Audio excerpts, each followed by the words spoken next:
حضرت ابو ہریرہ رضی اللہ تعالی عنہ سے روایت ہے، وہ فرماتے ہیں کہ رسول اللہ صلی اللہ علیہ وسلم نے ارشاد فرمایا، نماز میں جمائی شیطان کی طرف سے ہے، تو جب تم میں سے کسی کو جمائی آئے تو بقدر طاقت دفع کرے۔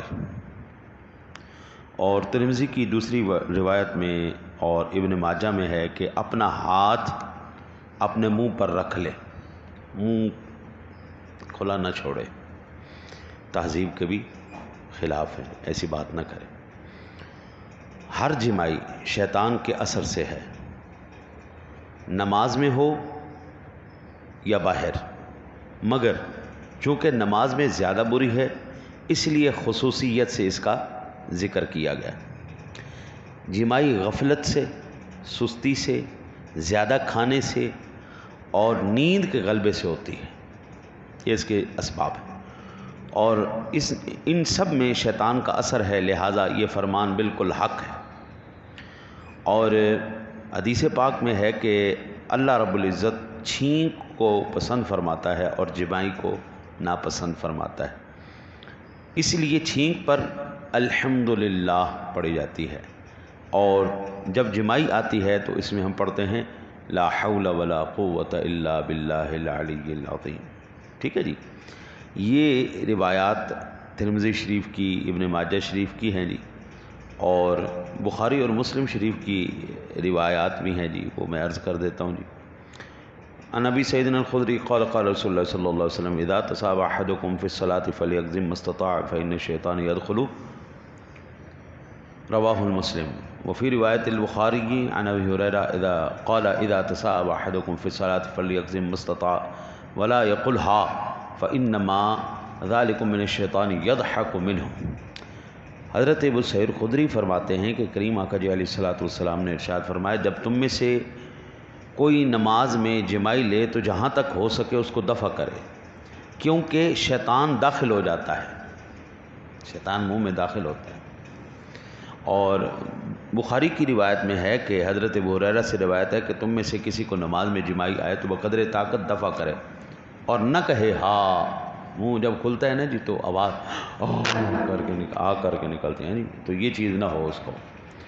اچھا جی، پھر کیونکہ یہ شیطان سے ہے کہ وہ اس پہ ہنستا ہے، یوں کہہ لیں کہ یہ جو الفاظ نکلتے ہیں یہ شیطان کی ہنسی ہے۔ اس کو دفع کرنے کے اسباب 4 اسباب ہیں۔ سب سے پہلا کہ سبب تو آگے نا جی کہ آتی کیوں ہے، اس کی وجہ میں نے عرض کی، روکا کیسے جائے۔ پہلی صورت اس کی ہے کہ انسان فوراً سوچے، جس وقت آنے لگے انسان فوراً سوچے کہ اللہ تعالیٰ نے انبیاء کو جمائی جیسی نحوست سے محفوظ رکھا ہے، انبیاء کرام کو جمائی نہیں آتی، نمبر 1۔ نمبر 2، اگر نہ رکے تو اپنے نیچے والا ہونٹ دانتوں کے نیچے دبا لے، ایسے کرے، نیچے والا ہونٹ دانتوں میں دبا لے، اس سے بھی یہ دفع ہو جائے گی۔ تیسری کہ اگر نہ رکے تو پھر منہ بند کر کے مکمل صرف ناک سے سانس نکال لے، زور سے ہوا ناک سے نکال لے، اس سے بھی رک جاتی۔ اگر بے قابو ہو جائے، ٹھیک ہے نہیں، اول تو ابتدائی ہو تو ان 3 صورت حال کو اختیار کرنے سے بندہ محفوظ ہو جاتا ہے، لیکن نہیں تو پھر کیا کیا جائے، آپ اپنے بائیں ہاتھ کی پشت کی یہ الٹی سائڈ سے ایسے آگے منہ رکھ لیا۔ یہ کب حضور فرما رہے ہیں؟ 14 صدیاں پہلے۔ آج یہ کہتے ہیں کہ آپ منہ کے آگے ماسک چڑھا کے رکھیں، ہاں جی، تاکہ وہ کسی تک آپ کے جراثیم نہ پہنچے۔ صدیوں پہلے جو اسباب تھے روکنے کے، وہ ہمارے نبی نے ہمیں سکھا دی، جہاں سے نقصان ہو سکتا تھا، ٹھیک ہے نا، وہ حضور نبی اکرم صلی اللہ علیہ وسلم نے طریقے ہمیں بتا دیے۔ آج صرف دنیا کو بیماریوں سے بچنے کے لیے نبی کے طریقے کو عمل میں لانے کی ضرورت ہے، بس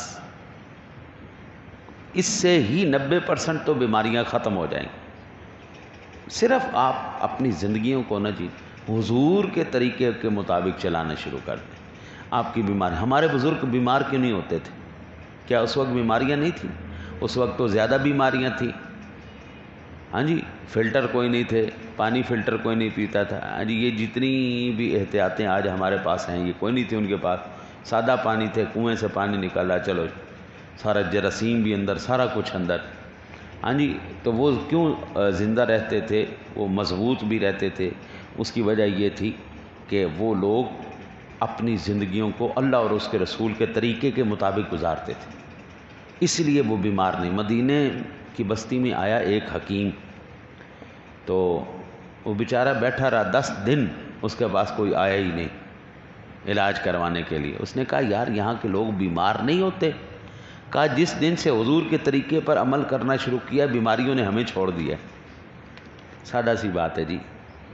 آپ دیکھیں جتنے بھی یہ کرونا کے اندر کتنی ماماری ہوئی ہے، انے واہ دنیا مری، انے واہ دنیا، ہزاروں بندے مرے، لیکن نمازی آپ کو الا ماشاء اللہ ہی کوئی جاتا ہوا نظر آیا ہوگا، کیونکہ وہ نبی کے طریقے کے مطابق زندگی گزار رہے ہیں نا. تو نمازیوں کو نہیں چھیڑا. مسجد کے ائمہ میں سے مجھے کوئی نہیں خبر پہنچی کہ کوئی امام صاحب اس بیماری کی وجہ سے مر گئے.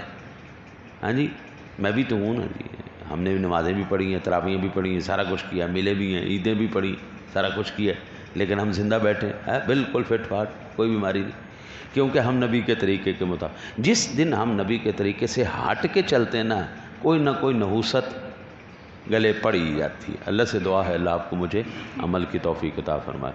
اللہم صلی